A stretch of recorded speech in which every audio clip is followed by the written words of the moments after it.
यात्री कृपया ध्यान दें। यात्री कृपया ध्यान दें। नमस्कार, आप देख रहे हैं newsfirst.tv। मैं हूं आपके साथ दीपक भारद्वाज। नरेंद्र मोदी सरकार का पहला पूर्ण रेल बजट पेश किया गया। सदन में रेल मंत्री सुरेश प्रभाकर प्रभु ने रेल बजट को सदन के पटल पर रखा। बजट की खास बात यह रही कि ना कोई नई ट्रेन चलाने की घोषणा की गई और ना ही यात्री किराए में कोई इजाफा किया गया। देखिए एक रिपोर्ट। मोदी सरकार ने आज अपना पहला पूर्ण रेलवे बजट पेश किया। इस बजट से लोगों को बड़ी उम्मीद थी। हर आम व्यक्ति की निगाहें पलके बिछाकर इस रेल बजट का इंतजार कर रही थीं। रेल मंत्री सुरेश प्रभु ने आज लोकसभा में रेल बजट पेश करने से पहले श्वेत पत्र रखा। इसके बाद प्रभु ने रेल बजट पढ़ा। Madam, driver number 5 is setting standards for governance and transparency. The railways belong to the whole nation. Its functioning must conform to the highest standards of governance and transparency. Decisions must be fair to all stakeholders, from our poorest customer to our employees and our business partners. My first decision as a minister was to delegate all my tender approving powers to the level of general managers. Transparency has many dimensions. It requires better quality of information gathering and improved norms for disclosure of that information. इस rail budget की सबसे बड़ी बातें रहीं, railway किराया नहीं बढ़ाया गया। रेल बजट में क्या है खास, देखिए जरा। वित्त वर्ष 2016 में रेलवे की क्षमता बढ़ाने के लिए 96,182 करोड़ रुपए खर्च किए जाएंगे। ट्रेनों के जनरल डिब्बों में फोन चार्ज करने की सुविधा दी जाएगी। उत्तर पूर्वी राज्यों में रेल कनेक्टिविटी बढ़ाई जाएगी। निजी क्षेत्र की मदद से डीएफसी के लिए फीडर रूट तैयार किए जाएंगे। वित्त वर्ष 2016 में डीएफसी के लिए 750 किलोमीटर के सिविल कॉन्ट्रैक्ट दिए जाएंगे। मुंबई अहमदाबाद रूट पर हाई स्पीड ट्रेन चलाने की योजना में तेजी लाई जाएगी। आईआरसीटीसी की वेबसाइट पर पसंदीदा खाना बुक कराने की सुविधा होगी। इंफ्रास्ट्रक्चर का आधुनिकीकरण होगा। भारतीय रेल को स्वयं वित्त पोषक बनाया जाएगा। 8.5 लाख करोड़ के निवेश की योजना। यात्री किराए में कोई बढ़ोतरी नहीं। साफ सफाई में उच्चतर मानक निर्धारित होंगे। निर्भया फंड का होगा इस्तेमाल। सुरक्षा के लिए अलग से हेल्पलाइन नंबर 182 जारी होगा। ई टिकटिंग शुरू करने पर होगा काम। ऑटोमेटिक टिकट वेंडिंग मशीनें लगेंगी।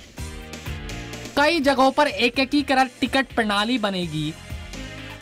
मिडिल बर्थ महिला और सीनियर सिटीजन के लिए आरक्षित होगी। बुजुर्गों के लिए ऑनलाइन व्हीलचेयर बुक होंगे। टिकट 4 महीने पहले बुक कर सकेंगे।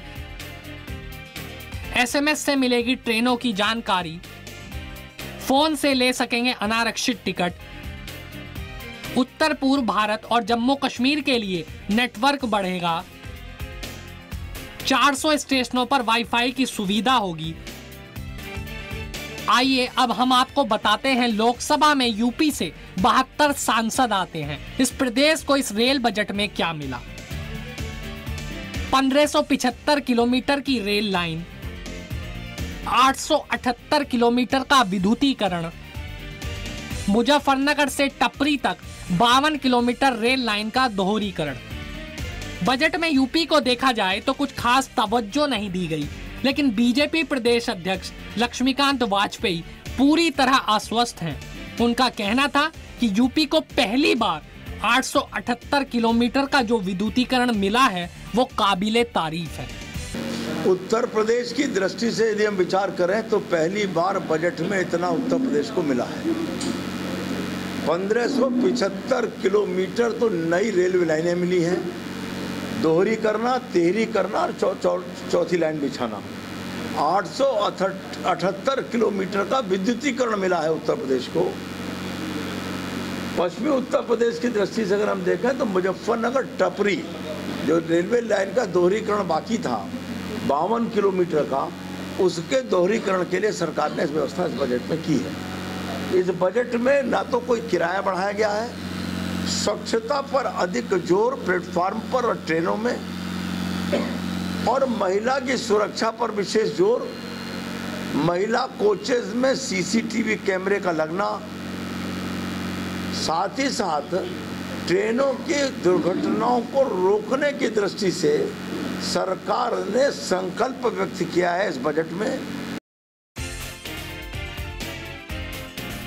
रेल बजट पेश होने के बाद मानव संसाधन विकास मंत्री स्मृति ईरानी ने सुरेश प्रभु को बधाई दी और कही, बेहतरीन है rail budget. This is all. As a woman and as a citizen, I'm extremely grateful that he looked into aspects with regards to women's safety, with the convenience issues related to our senior citizens and differently abled citizens. My heartiest congratulations to the Rail Minister for looking at such details which facilitate passenger convenience. मैं HRD मंत्री के नाते आभार भी व्यक्त करना चाहूँगी कि रेल यूनिवर्सिटी की उन्होंने घोषणा की, उन्होंने 4 रिसर्च सेंटर्स की घोषणा की, मालवीय जी के नाम से IIT BHU में चेयर की घोषणा की, और मैं अपनी प्रतिबद्धता उनके प्रति व्यक्त करना चाहूँगी कि इन सभी घोषणाओं में HRD मिनिस्ट्री की ओर से हम पूरी सहायता सहयोग करेंगे और उन्होंने जितनी घोषणाएं की हैं उनको पूर्ण करेंगे। लोक लुभावन बजट छोड़कर यह जमीनी हकीकत पर अमल करने वाला बजट है। भले ये रेल बजट सपने दिखाने वाला ना हो, लेकिन सपने को हकीकत में बदलने वाला जरूर है। आम आदमी की कयास है कि प्रभु के इस प्रयास से रेल अपनी दयनीयता की स्थिति को छोड़कर एक मजबूत स्थिति पर पहुंचेगा। Anand Singh, bureau report, news फर्स्ट.tv।